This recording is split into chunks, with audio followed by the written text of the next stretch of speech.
Toute cette semaine, c'est Frédéric Keff, le chef de l'auberge de la Klaus, qui nous accueille. On va réaliser donc la première recette de la semaine avec donc des châtaignes et des cèpes. Exactement. On va faire quoi avec ça? Alors on va faire un petit velouté, châtaigne et cèpes, avec un petit œuf parfait. Et puis comme on va faire dans l'esprit du pot-au-feu qu'on a fait notre plat familial, on va réaliser 3 recettes. D'accord. À partir des restes du pot-au-feu. Exactement.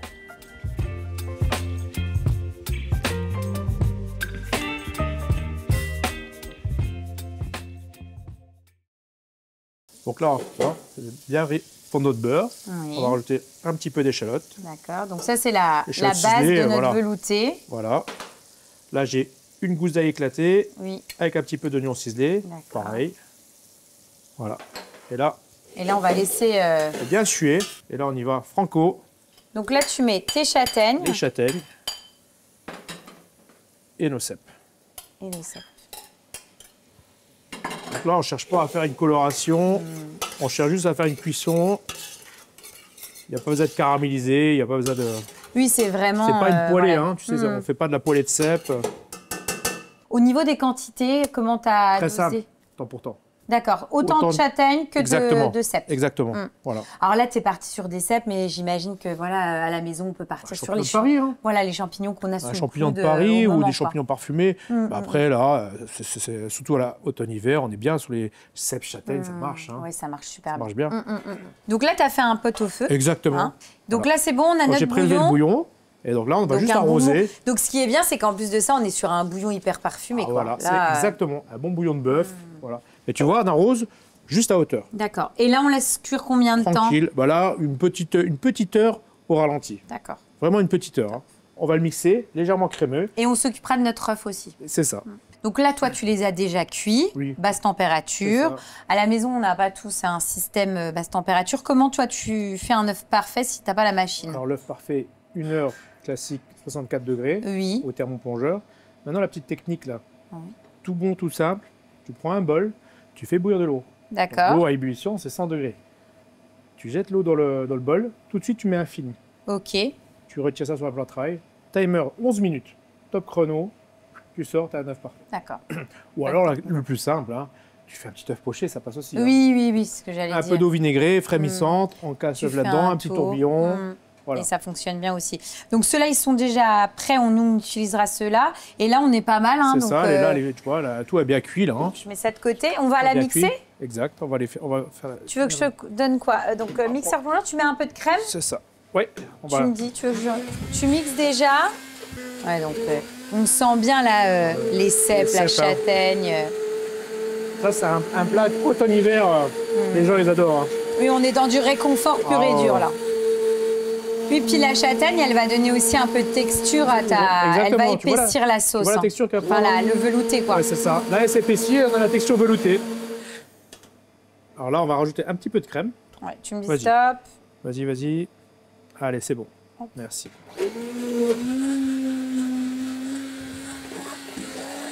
Ouais, donc là... Et voilà. Tu vois? Ouais, super. Belle texture. Ça sent trop bon. Donc là, on a nos œufs, notre velouté, on va dresser. Allez, on va au dressage. Donc là, on va dresser, on a tout ce qu'il faut. C'est ça, on a nos œufs parfaits. Ouais. Notre velouté, petit croûton pour agrémenter. Donc là, tu récupères ton œuf. Donc là, c'est là le moment de verdict. Ouais. Là, c'est là où on voit le chef. Si c'est un bon chef. Elle me met la pression. Pardon. Ça va, le chef est un bon chef jusqu'à-là. Hop, et après... Et là, on tourne autour. On peut saucer dessus, mais tu vois, c'est sympa d'avoir un œuf au centre. Et ensuite, donc, tu rajoutes la petite touche de verdure avec un peu de ciboulette. Et de la mâche. Et des petits croûtons. Alors, faut être généreux. Les petites chutes de pain. C'est ça. Génial. Ça croustille, tu sais, quand tu manges. On n'a plus qu'à goûter. Donc là, on y va. L'idée, c'est forcément de casser l'œuf. Ah, trop bien. On a tout le jaune là qui coule dans le petit velouté.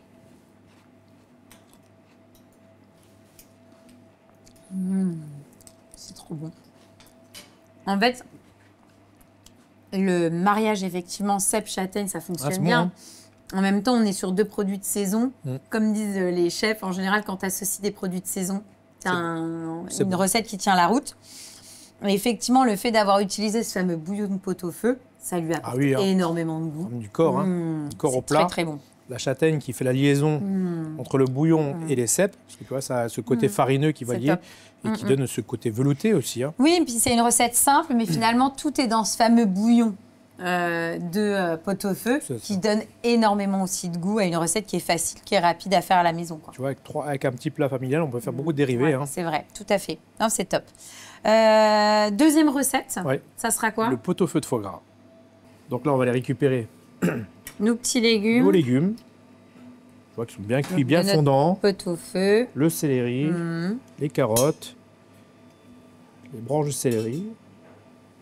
Donc en fait, c'est ce qui va agrémenter notre foie gras, quoi. C'est ça. Et l'élément principal, c'est le bouillon. Hein. D'ailleurs, toi, ton pot-au-feu, là, tu le cuis pendant combien de temps? Oula, on le fait toujours, on le démarre à l'eau froide et on le fait blanchir. Blanchir, démarre à l'eau froide. D'accord. Première ébullition, je retire. Je lave ma viande et je redémarre un bouillon. D'accord. On remet la viande, tous nos légumes, les garnitures aromatiques, les baies de genièvre, les oignons brûlés, enfin tout.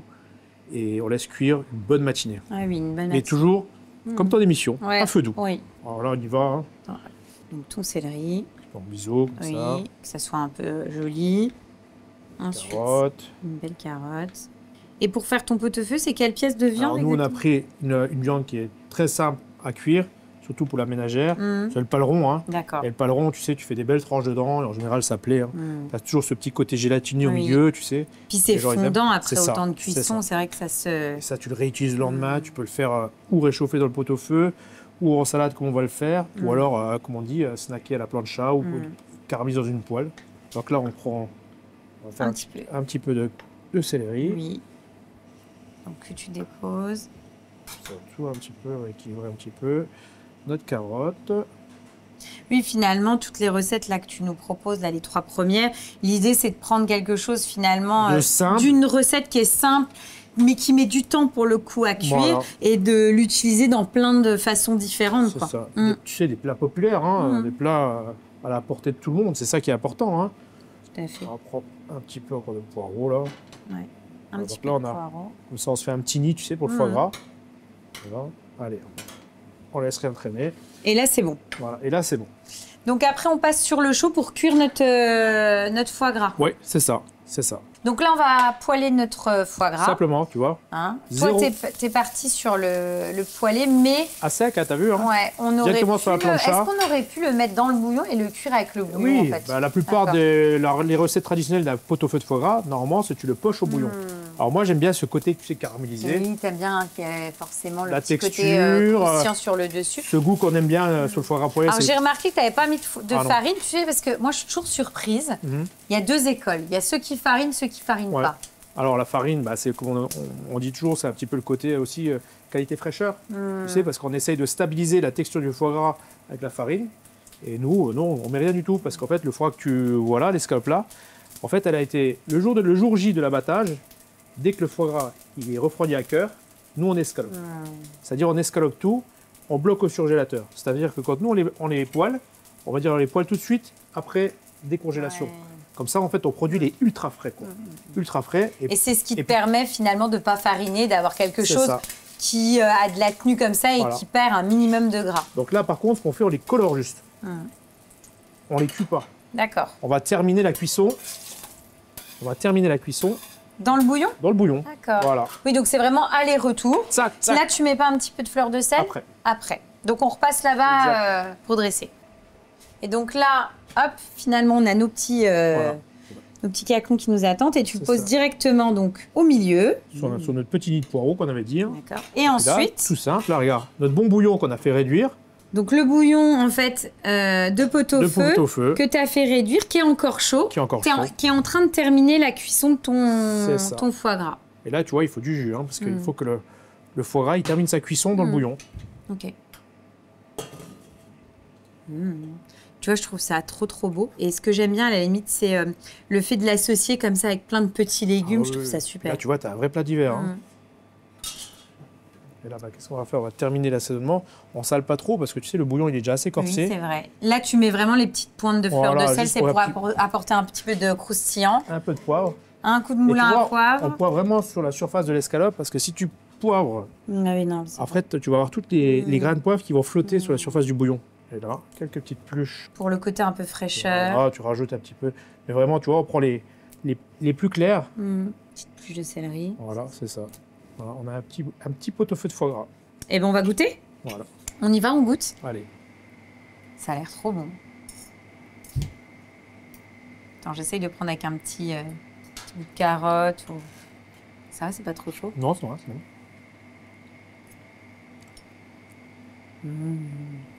Un bon plat d'hiver, hein. Avec le foie en fait, gras. tu sais ce que j'adore dans cette recette-là? Je t'avais dit, j'avais déjà goûté un peu un esprit comme ça, qu'une fois d'ailleurs. J'aime beaucoup parce que le foie gras, ça reste quelque chose qui est assez riche, on va pas se le cacher. Et le fait de l'associer avec un côté bouillon et petits légumes cuits dans un bouillon, ça allège le plat. Ça allège. Et je trouve que ça le sublime encore plus. Et tu vois, tu manges ça avec beaucoup plus de plaisir parce que des fois, à la fin d'un foie gras poêlé, au milieu, des fois, tu fais waouh. Ah oui. Tu vois, quand en plus, c'est des belles pièces ici, hein, tu rigoles pas. Donc, non, j'adore. Je persiste et je signe. Celles et ceux qui, le foie gras poêlé, se disent ah, c'est un peu gras, etc. Là, ça atténue vachement, c'est trop bon. J'aime vraiment bien. Puis on est vraiment sur une belle recette d'hiver. On fait quoi ensuite? La salade de pot-au-feu. D'accord, on reste toujours avec notre pot-au-feu. Notre concept pot-au-feu multi-usage. Okay. Donc pour notre salade, donc forcément on récupère notre on a taillé notre petit bœuf froid. Oui. L'idéal c'est que tu le tailles le lendemain quand il est froid. C'est ce que j'allais dire. Tu fais des jolis petits Tu laisses cubes. bien cuire effectivement ton pot-au-feu, ta viande, et t'attends le lendemain. Et on le voit, il y a effectivement un peu de gélatine. Donc là les légumes à pot-au-feu, les carottes, le céleri. On essaye de faire un temps pour temps, tu vois. D'accord. Autant de légumes que de viande. C'est quand même une salade, hein. Oui, c'est vrai. Et donc là, on rajoute un petit peu d'échalotes. Oui, donc échalotes. Un petit peu de cébettes. Oui. Un petit peu de ciboulette. Ouais. On mélange. Et on mélange notre petite salade. Voilà. Un petit tour de poivre. Oui. Tout petit peu de fleur de sel. Et là, j'ai fait une petite vinaigrette. D'accord. Vinaigre, Belfort. Oui. Huile de colza. Oui. Moutarde. C'est tout. C'est tout. Donc une petite vinaigrette. Et là, un petit peu de crème. D'accord. On en met ou on n'en met pas. Hein. Ok. C'est pas obligatoire. C'est pas obligatoire. Là, tu as voulu en mettre. Voilà. Oui, ça fait un peu dans l'esprit d'une piémontaise, un peu avec la crème. C'est ça. On peut rajouter aussi ce qui est très bon. Alors, ou tu as le Réfort, tu sais que tu achètes en petit pot dans les supermarchés et tout. Ou ce qui est très bon, alors ça donne un petit côté, un peu de peps. C'est de la racine de Réfort, là, qu'on va zester dessus. Et là, ça donne comme un peu le wasabi, c'est ça. Bam, ça balance bien. Tu peux laisser ou froid ou tiède. Et nous, ce qu'on va faire, faire un petit côté un petit peu plus chic. Oui, puis en plus, toi, tu es quand même un... spécialiste du foie gras. Voilà, exactement. Voilà. On savait qu'on en mangerait dans plusieurs recettes. Voilà. Donc, ok, on va ajouter une petite et en plus, le côté bœuf, foie gras, ça marche bien. Hein. Tu sais, le fameux tourné de Rossini, enfin tout. Vrai. Et bien là, on a une entrée à base de bœuf et on va venir avec un foie gras poêlé. Donc, on passe sur la plancha. Ça va. Donc là, une plancha bien chaude. Exact. Ou alors, tu sais, là, une simple poêle. Hein. Oui. Poêle anti-adhésif à la maison. On la fait bien chauffer. À sec, hein. Et effectivement, après... Zéro matière grasse. Et donc là, tranquille, sur la plancha, on fait cuire. Donc là, comme je te parlais tout à l'heure, tu sais, donc là, je les ai poêlés encore congelés. C'est parce que là, c'est la fraîcheur optimale.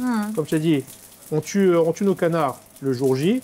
Le soir, parce qu'ils sont bien refroidis à cœur, tout de suite, j'escalope tous mes foies. Et tu les congèles. Et je les bloque au dur, comme on dit, je les bloque au surgel. Et comme ça, à chaque fois quand on poêle le foie gras, il est d'une fraîcheur optimale. Et on le voit. Texture. En gros, un foie gras qui a une fraîcheur optimale, il perd quasiment pas de gras. C'est le principe et le concept. Et il a cette texture beaucoup plus ferme aussi. Hein. T'as toujours aimé le foie gras, toi? Ah oui. Ah ouais, t'as toujours aimé. Toujours. Hein. Ah si, moi aussi j'aime bien. Même quand j'étais enfant, j'aimais bien, mais bon. Même, tu sais, même des fois le soir, on rentre, t'es un peu fatigué. Le dimanche soir, en fin de semaine, on se fait un petit apéro, un peu de foie gras. Ah ouais, tranquille. Bah ouais, avec ma femme, on est bien là. On n'a pas envie de sortir et puis hop. Excellent. D'ailleurs, tu préfères le foie gras poêlé ou le foie gras terrine? T'aimes bien les deux? Ouais, les deux. Mais moi, j'aime bien le foie gras aussi. Tu vois, tout simple à l'apéro. On se fait un bon pain grillé, on ouvre une bonne bouteille. Et puis voilà, devant la télé. Voilà. Donc là, on va les laisser un petit peu sur le coin, terminer la cuisson tranquillement. Oui. Et puis voilà. Ok. Et après, on n'a plus qu'à dresser nos foie gras sur la salade. Et sur la salade. Donc là, on passe au dressage. Fred, exact. Je te laisse. Donc là, on avait fait toute l'assaisonnement de notre petite salade de pot-au-feu. Alors, comme je t'ai dit, on peut la servir froide ou tiède. Oui. Alors, nous, comme on a fait une entrée avec le foie gras chaud, on va la servir tiède. Donc, on incorpore un petit peu de bouillon très très chaud. Donc, notre fameux bouillon, à pot-au-feu. Toujours de pot-au-feu, voilà. Pour la faire tiédir. C'est ça. Donc là, on va bien réhydrater cette salade. Et donc là, tu cercles. Oui, après, tu peux le mettre comme tu veux. Oui, mais bon. Si c'est en famille, tu peux faire dans un saladier. Ou... Donc, le bœuf, les carottes, les légumes. Trop bien. On fait un peu la taille comme si on avait, tu vois, un filet de bœuf. Tu vois, c'est un peu la taille d'un tournedos. Oui, c'est vrai. Bœuf c'est ce que tu disais, le fameux bœuf Rossini. Et là, on a fait, tu vois, c'est vraiment 50-50. Hein. Autant de légumes que de bœuf. Hein. Yes. Notre escalope. Des foie gras. Et là, un petit peu de sel. Et une petite touche de piment d'Espelette. Voilà. Alors là, notre reste de vinaigrette, tu vois. Ça, c'est que la petite vinaigrette, sans la crème. Un petit peu de ciboulette pour ramener un petit peu d'acidité. Tu sais, comme le foie gras, il est assez doux. Voilà, salade de pot-au-feu, foie gras poêlé. Allez, on goûte ça. On y va, on goûte. Allez.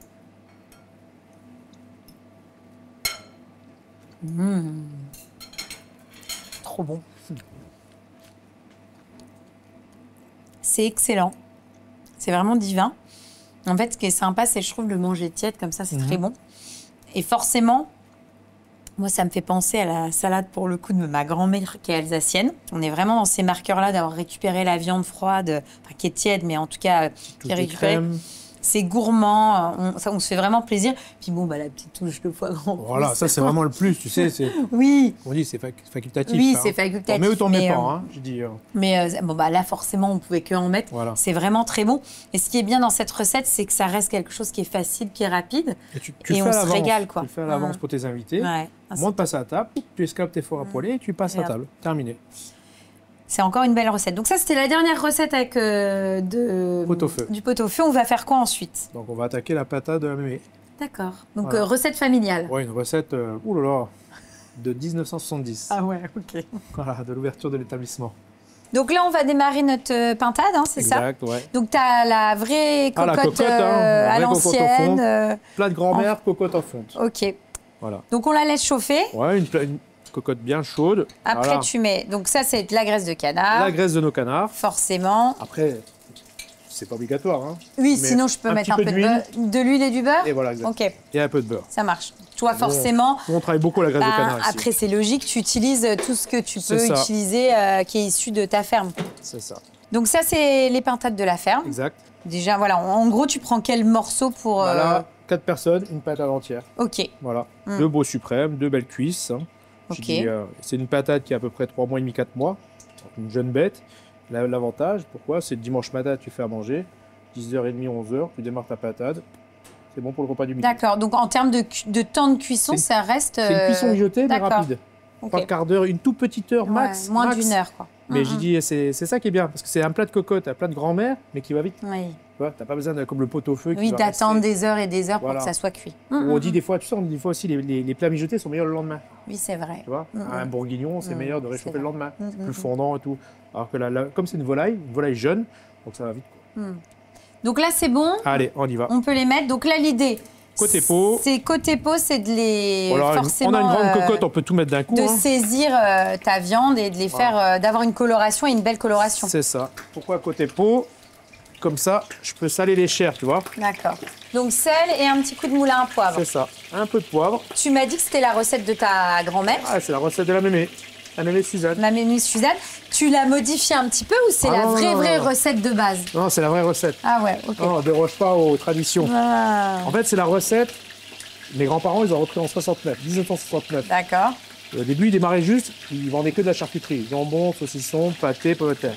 Et quand elle a commencé à faire la petite restauration, ils faisaient la restauration avec des produits de la ferme. Et dans le temps, ils n'avaient pas les canards, mais par contre, ils avaient beaucoup de volailles et les cochons. Et du coup, la patate, c'était un peu le produit phare, c'était déjà presque un produit noble, quoi. Et donc, elle faisait beaucoup de pintades. Et puis bon, et moi, c'est des clients, en fait, j'ai remis ce plat-là en suggestion à la carte, parce qu'en fait, c'est des clients Qui venaient à l'époque. Qui ont le souvenir des patates de ma grand-mère. Tu vois, je dis, c'est... Oh là là, ta grand-mère avait toujours la patate. Mais moi, je trouve sympa comme recette. Et puis alors, en plus, j'avais même les détails des clients. Tu sais, ils me disaient... puis elle mettait beaucoup d'échalotes dedans. Tu sais, tu vois, c'était... limite, tu vois, il fallait être sûr qu'il y ait beaucoup d'échalotes, tu vois. Mais non, c'est la recette de mémé, quoi. D'ailleurs, tu en as préparé. Ouais, c'est ça. Donc, on a les échalotes, les oignons, notre garniture aromatique, hein, un peu de thym, un peu de laurier. Oui, il faut. Hein. Donc là, c'est bon, c'est bien saisi. Allez. Donc là, tu rajoutes ta garniture aromatique. C'est ça, on y va. Donc échalotes, carottes, un petit bouquet garni, des oignons. Et là, il n'y a pas d'ordre. Hein. Non, on met tout...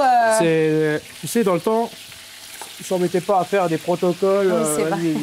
On y va, on met tout dedans. Pareil, des petits champignons bruns. Et les tranches de lard. D'accord. Donc on met tout comme ça. Tout comme ça. Hop, voilà. Et sachant que c'est aussi du lard de ta ferme. Ouais. Hop, et là tu mélanges le tout.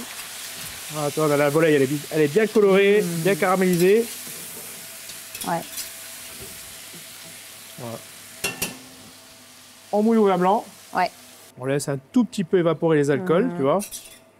Et puis là... Et là, tu remets de l'eau ou du bouillon. Voilà, on peut mettre...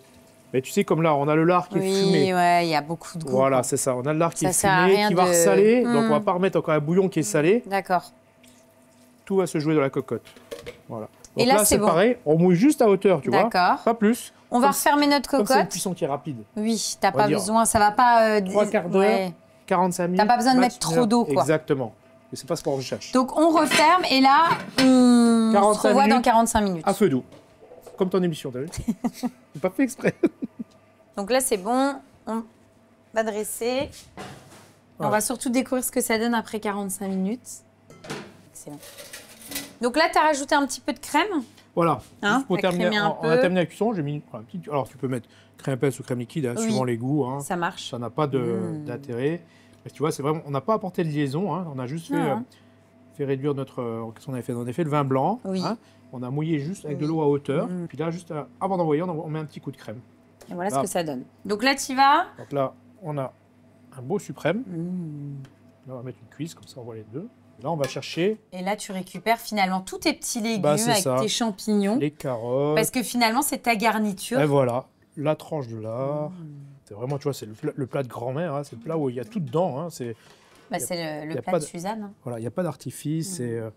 Oui, puis ce qui est bien finalement, c'est que le fait de cuire comme ça dans la cocotte, tu as tous les goûts qui se sont mélangés les uns aux autres. On a un bon assaisonnement, quoi. Donc un petit peu de ciboulette pour finaliser. Voilà. Et là, on n'a plus qu'à goûter. Voilà. Donc on y va, on goûte. Allez. C'est trop bon. C'est trop bon parce que déjà, on est quand même sur un produit qui est quand même un produit qualité. Vraiment de la ferme, direct juste en haut. Hein. Qui est vraiment de ta ferme et c'est excellent. Et puis, mine de rien, cette recette de mémé Suzanne, c'est vraiment bon. En fait, ce qui est vraiment sympa, c'est que tu as tout, finalement, les sucres qui ont travaillé ensemble. On ne l'a pas finalement fait mijoter tant que ça, parce qu'on est sur 45 minutes. Mais même en 45 minutes, on arrive à avoir un exhausteur de goût, tu sais, par une association de bons produits. Simple, en plus, c'est ça. Un morceau de lard, 2-3 carottes, petits champignons de Paris et beaucoup d'échalotes. Et beaucoup d'échalotes, c'est le secret. Et en plus de ça, c'est vrai que ce qui est sympa, c'est qu'on est sur de la belle vraie carotte, tu vois. On n'est pas sur les mini carottes là pour décorer. Là, c'est vraiment... Non, c'est la carotte, quoi. Ouais, on se fait plaisir. Voilà, c'est ça. Non, c'est top. Franchement, belle recette. On la garde, celle-ci. On va terminer sur un dessert. Oui. La pavlova aux fruits exotiques. Donc là, on va commencer, Fred, par tailler tous nos fruits. Fruits du moment.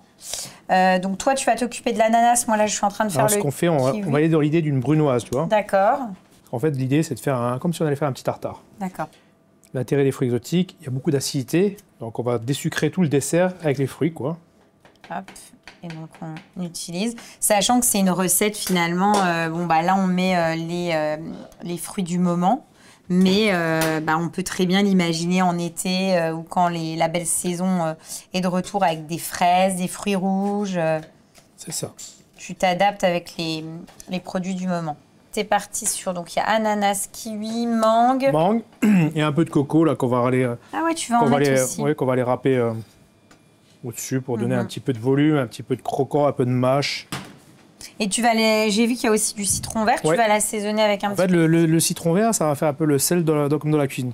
On va rapporter le zeste pour en fait c'est l'assaisonnement du tartare. D'accord. Tu vois, on va zester là-dessus et du coup on va faire notre assaisonnement avec le citron vert. Donc là on mélange notre petit tartare. Tartare, ananas, mangue, kiwi.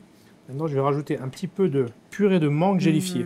Donc en gros c'est quoi? C'est de la purée de mangue avec un petit peu d'agar-agar. Pour en gros faire un liant. Exactement. Entre les deux. Ça va être notre ciment. Okay. Tu vois, pour tout lier. Tout construire, que ça reste bien ferme. Et là, on est généreux avec le sel pour que ça sonne bien tout ça. Un zeste de citron vert, donc qui est finalement ce que tu disais, la petite touche de sel. On est là pour l'assaisonner. C'est vraiment l'exhausteur de goût du tartare. Et ta purée de mangue qui est là pour faire la liaison. Créer le lien entre tout ça. Donc là, on va réaliser une crème montée, c'est ça? Crème montée. Là, je suis parti sur 300 grammes. D'accord. 300 grammes de crème. 2 petites cuillères à café de mascarpone pour apporter un peu de texture. Avec de la vanille. Alors j'ai fait infuser. Alors il faut le faire la veille. Okay. Tu fais infuser la veille, tu grattes une gousse de vanille. D'accord. Il y a une demi-gousse seulement. Mais si tu prends un litre, tu mets une gousse. Tu fais assaisonner la veille, tu mets tout au frigo, filmé. Comme ça le temps de bien prendre les arômes. Ou alors il y a la technique pour les plus rapides. Tu fais chauffer. Après, tu fais tout refroidir, quoi. Oui, ok. Mais en tout cas, voilà, l'idée, c'est d'avoir de la vanille qui a infusé pour vraiment bien parfumer ta crème. Hop. Et on met tout dedans. Hein, du sucre glace. Donc là, des quantités, tu sais? Oui, il y a 300 grammes de crème, 50 grammes de sucre glace. D'accord. Et 2 cuillères à café de mascarpone. Et là, on va au robot et on va laisser monter notre crème. Donc là, on laisse tranquillement monter. Oui. Et juste, il y a déjà nos meringues que tu as préparées. C'est ça, là, il est... Donc c'est la base, le contenant de la pavlova. Tu les as réalisés comment alors tes meringues? Nous on a fait des petits dômes, on les a mis dans les demi-sphères. Après tu peux faire des rosaces, enfin tu peux... Tout dépend, hein. Il y en a qui font des spirales, enfin... Ou alors il y en a qui montent minutes, tu sais, avec des meringues entières comme ça. D'accord. Et toi, ta recette de meringue alors? L'intérêt d'avoir fait ça, pourquoi j'ai fait ça? C'est pour avoir un petit contenant. Voilà, parce qu'en fait, je vais mettre ma boule de sorbet. Qu'on rajoute ou pas. On peut mettre le tartare de fruits ou on rajoute un sorbet. Moi, j'ai privilégié un sorbet. Voilà. Et donc, ta recette de meringue, parce que là, tu as tous tes ingrédients, c'est quoi? Les quantités et comment tu l'as fait? Alors là, on a 150 grammes, pardon. 150 grammes de blanc d'œuf, 150 grammes de sucre et 150 grammes de sucre glace. D'accord. Et tu la montes voilà, tout simplement au batteur. Voilà. Après, on travaille à la poche. Oui. Donc tu fais la forme souhaitée. La forme souhaitée, 2 heures, 100 degrés. Ok. Dans ton four, 2 heures à 100 degrés. Voilà. Donc là, c'est bon. C'est bon. Donc là, on va le mettre en poche. Et puis après, on dresse. On va dresser, c'est ça. Le petit tartare. Donc là, tu mets un cercle dans lequel tu mets ton tartare. Mangue, ananas, kiwi, purée de mangue, citron vert. On va se mettre... Tu le fais ou tu le fais pas, hein. On remet un tout petit peu. Oui, c'est pour pas que la meringue, elle atterrisse sur les genoux des clients. Tu as la petite boule. Donc toi, c'est un sorbet maison passion. Voilà, hein, passion. Enfin, le sorbet mangue. Et là, on aime bien jouer sur l'acidité. Vu que tu as la meringue qui est sucrée, la crème chantilly qui est sucrée. Oui, il faut apporter. Et donc là, hop, tu vas finalement cacher ta boule de sorbet. Hop. Waouh, trop bien. Donc, un petit peu de zeste de citron vert. Et tu vois, on laisse la peau. La coco. Ça donne, tu vois, la peau, ça donne du relief, c'est joli. Et puis c'est beau. Et puis c'est bien, tu le fais à l'économe, c'est une bonne idée. C'est ça. Coco. Et ensuite, des petits bouts de coco. Excellent. Là, tu vois, ce qui est joli, c'est quand tu fais rien de... Pas dans le même sens. Il faut que ça soit un bordel organisé, comme on dit. Et puis tout de suite, ça apporte du volume. Et là, avec nos meringues, on a fait des petits sticks. Magnifique. Trop bien. À manger avec les doigts. Waouh, super. Eh ben, on va goûter tout ça. On y va? Allez. Et c'est tellement beau, on n'a pas envie de le casser, je te jure. Bah, forcément, on va prendre un peu de tout. De toute façon, c'est l'esprit, quoi. C'est excellent. En plus, ce que j'aime bien, c'est qu'effectivement, La petite boule de glace, la oui, passion, elle est là. Hein. Tu vois, elle est là. Parce qu'on a beaucoup d'acidité dans le sorbet, dans le tartare et tout. Et puis là, tu as le côté sucré, onctueux avec la crème et tout. Et puis, j'aime beaucoup le fait d'avoir lié notre tartare avec la petite purée là, de mangue. Si tu mets pas une liaison, tu vois, ça a tendance à un peu arrondi et ça pisse. Tu sais, ça coule vite dans les assiettes. Exactement. C'est trop bon. Et puis, mine de rien, on est voilà, sur quelque chose qui est sympa pour terminer une fin de repas.